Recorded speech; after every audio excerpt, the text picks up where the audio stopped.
నువ్వింత హార్షగా మాట్లాడాలా హార్ట్ హత్ అయిపోయేలా మిసాల పిల్ల నీ ముక్కు మీద కోపం కొంచెం తగ్గాలి పిల్ల.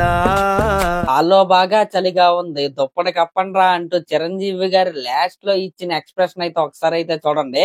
నిజంగా వింటేజ్ మెగాస్టార్ ఇస్ బ్యాక్ అన్నమాట.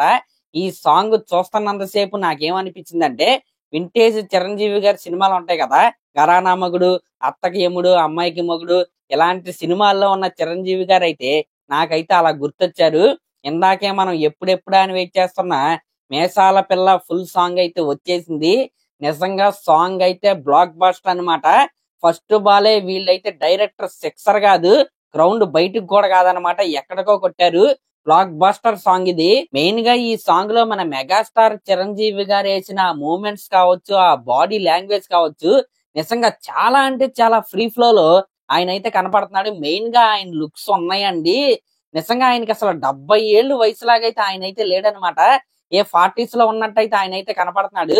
నిజంగా 70 ఏళ్ల వయసులో కూడా ఇంత డెడికేషన్ అంటే ఊరికే అయిపోతారా మెగాస్టార్ గారు? నిజంగా క్యూడోస్ అంతే మీకు. కరెక్ట్ గా 2 minutes 54th సెకండ్ దగ్గర అనుకుంటా ఒక్కసారి ఆ మూవ్మెంట్ చూడండి, ఆ స్టైల్ చూడండి, ఆ స్వాగ్ చూడండి, ఆ ఎటైర్ చూడండి, దాన్ని పుల్ ఆఫ్ చేసిన విధానం చూడండి. నిజంగా అదరగొట్టేశాడు అనమాట మన మెగాస్టార్ గారు. ఇంకా ఈ సాంగ్ విషయానికి వస్తే song already block buster, promo వచ్చిన రోజే ఈ సాంగ్ బ్లాక్ బస్టర్ అనమాట. ఇంక ఈ ఫుల్ సాంగ్ అయితే మామూలుగా లేదు. నాకు తెలిసి రేపటి నుంచి యూట్యూబ్ లో కావచ్చు, ఇన్స్టాలో కావచ్చు రీల్స్ చేస్తారండి. అసలు అది ఊహించుకుంటేనే భయంకరంగా ఉంది. ఆ రేంజ్ లో ఈ సాంగ్ అయితే ట్రెండ్ అవ్వబోతుంది. మామూలు వైరల్ అవ్వదు. అఫ్ కోర్స్ ఆల్రెడీ వైరల్ అయిపోయింది, కానీ ఈ ఫుల్ సాంగ్ రిలీజ్ అయిన తర్వాత నయనతార గారి లిరిక్స్ కూడా వచ్చిన తర్వాత ఇంకా మొదలు పెడతారన్నమాట మన యువత. ఇంకా మామూలుగా ఉండదు. ఈ సినిమాకి సపరేట్ పబ్లిసిటీ కూడా అవసరం లేదనమాట. సినిమా రిలీజ్ వరకు ఈ సాంగే ఈ సినిమాకి పబ్లిసిటీకి అయితే మారబోతుంది. ఇంకా ఉదిత్ నారాయణ గారి వాయిస్ చిరంజీవి గారి బాడీ లాంగ్వేజ్ కి పర్ఫెక్ట్ గా సెట్ అయింది. అలాగే శ్వేతా మోహన్ గారి వాయిస్ కూడా నయనతార గారికి బాగా సెట్ అయింది అనమాట. ఈ సాంగ్ లిరిక్స్ గనక మనం చూసుకుంటే ఒక ఇద్దరు మాజీ భార్యాభర్తల మధ్య జరిగే ఒక టీజింగ్ సాంగ్ లాగైతే మనకైతే కనిపిస్తుంది.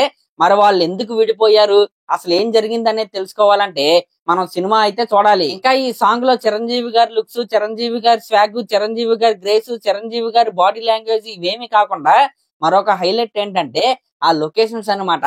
నాకైతే నిజంగా చాలా అంటే చాలా బాగా నచ్చాయి. నాకు తెలిసి ఈ పాట ప్రతి ఏజ్ గ్రూప్ వాళ్ళకే నచ్చేద్ది. కానీ కొంతమంది కరుడు కట్టిన చిరంజీవి గారి ఫ్యాన్స్ అయితే ఉంటారు. 80s 90s నుంచి ఇప్పటి వరకు కూడా చిరంజీవి గారి ఫ్యాన్స్ గానే ఉంటారు. వాళ్ళకైతే ఈ పాట ఏదైతే ఉందో ఐఫీస్ట్ అనే చెప్పాలి. నాకు తెలిసి ఎన్నిసార్లు వింటారో కూడా వాళ్ళకే తెలీదు. ఆ రేంజ్ లో ఎడిక్ట్ అయిపోతారు ఈ పాటకి. మరి అదనమాట మ్యాటర్. సాంగ్ లో వింటేజ్ చిరంజీవి గారిని అయితే ఖచ్చితంగా అనిల్ రావుపూడి గారు అయితే చూపించారు. రేపొద్దున థియేటర్స్ లో సంక్రాంతి పండగ మరింతగా పెరగబోతుంది. దీంట్లో ఎటువంటి డౌట్ అయితే లేదు. సరే మరి క్లాస్ మరి ఈ పాట మీకు ఎలా అనిపించిందో కామెంట్ చేయండి. అలాగే మన ఛానల్ కనుక ఫస్ట్ టైం వస్తున్నట్టయితే ఖచ్చితంగా సబ్స్క్రైబ్ చేసుకోండి. Thank you.